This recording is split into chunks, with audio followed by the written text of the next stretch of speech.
Hi everyone! This is a new format that I would like to try. And this is, let's say, a pilot episode of Kitchen Chats.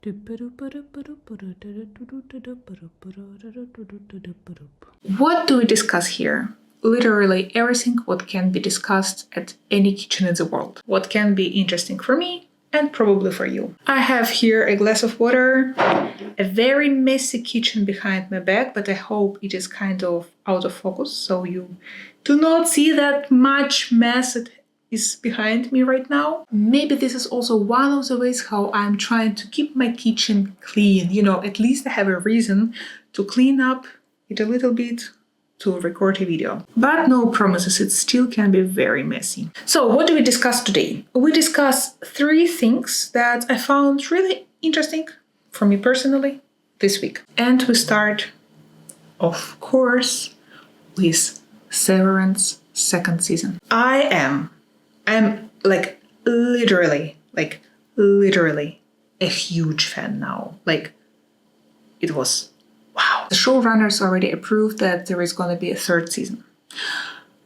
For me, honestly, if there would be no 3rd season, that would be already a finished, awesome story. I literally loved each episode of the 2nd season. I heard there are some discussions that some episodes kinda losing some dynamic, like 8th episode or 7th. But honestly, for me, the 7th episode, where we see the story of Gemma and Mark, is one of my most favorite ones. I think that in the 7th episode, we really make a bound, emotional bound, to the character of Gemma.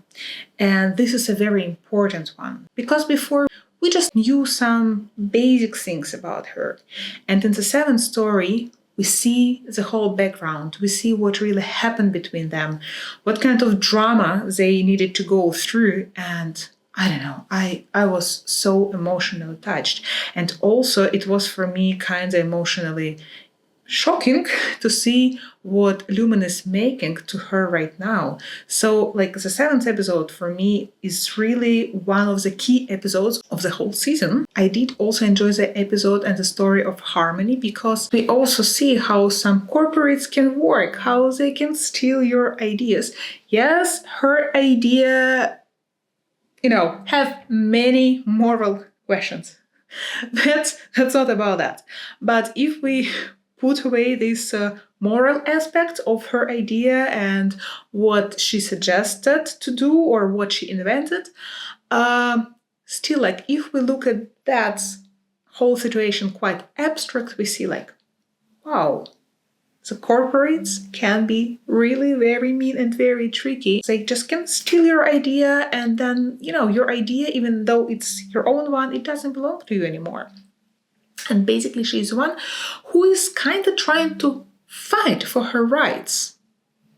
As I told, there are many, many, many aspects which I do not like about the invented thing. But behind that, there is a very interesting idea that, hey, look how companies can really behave unfair. And I think many people can relate to that. I really like that in the 2nd season, they try to go more deeply into each character. After the season, each character got quite a lot of volume, an awesome arc, which is very, very, very interesting to follow. For me, still a little bit a dark sheep is Helena, not Heli. Helena, her outie, because I think she's still staying kind of in a shadow. She is still the one whom we want to know. And I'm really very curious to go deeply into the character's psychology, to see what is really happening in her heart, why she made the decisions she made. There is so much potential about her, and I think that in the 3rd season, they will put her under the spotlight and really show more about her. The main question or the main idea of the whole show: who are we? Do we really hide in ourselves so many personalities? Can we really be different? Can we really change our behavior, our mindset, if we are in a different life situation. Is our character developed based on some situations we land at? Or is it something we are born with? The concept of innes and outies shows us that, yes, because of different circumstances, we can behave that way. Outies have their different problems, or they have different experience at life. They are who they are because of different life situations. And innes are kind of pure, innocent creatures who can express themselves freely without all those things that happen in life. And this is probably one of the reasons why this show touches so many hearts, because we have so many thoughts after it. We kind of try to dig into the main questions of life. Who are we? What builds us up? And in some ways, similar idea is represented in the next topic we jump into. The next thing I would like to talk about is the new movie Mickey 17. Also loved it. It was literally pure enjoyment. First of all, Robert Pattinson, right? He is such a brilliant actor, and the big spectrum of his talent we brilliantly see in this movie. I wouldn't spoil it much because the movie is new and probably you're planning to go next weekend to watch it.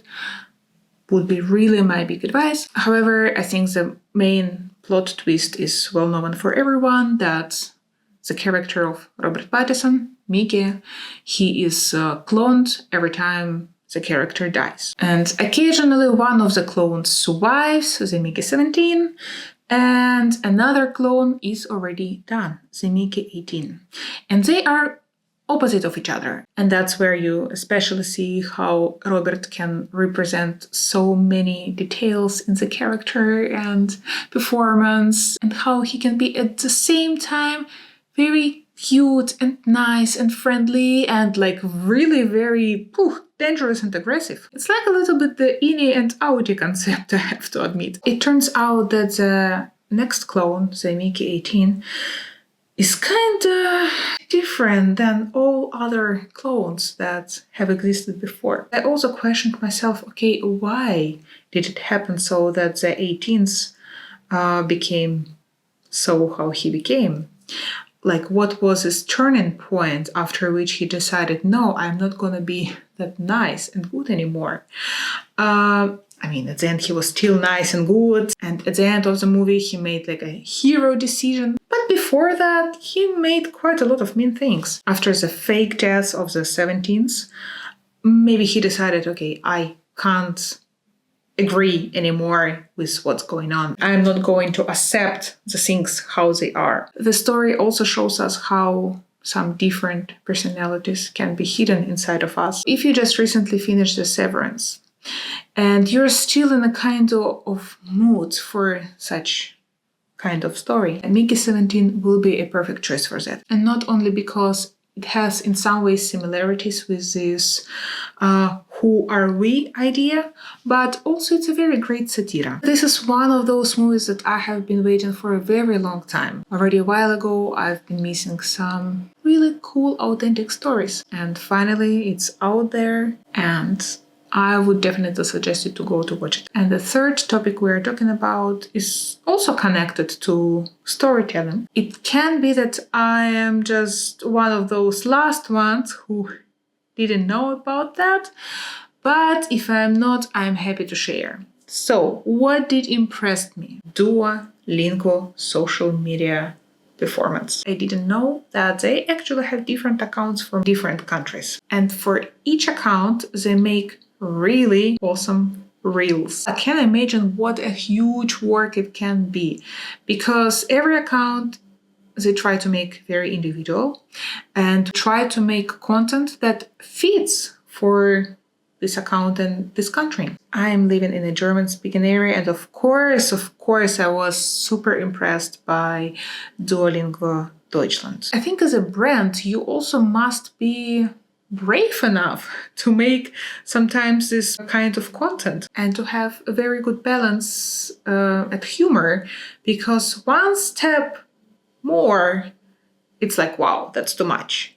one step less, it's like, that's boring. And by now, they're really managing to have this very funny, cool balance. I think right now, this is a very good example how a company can present their brand on social media.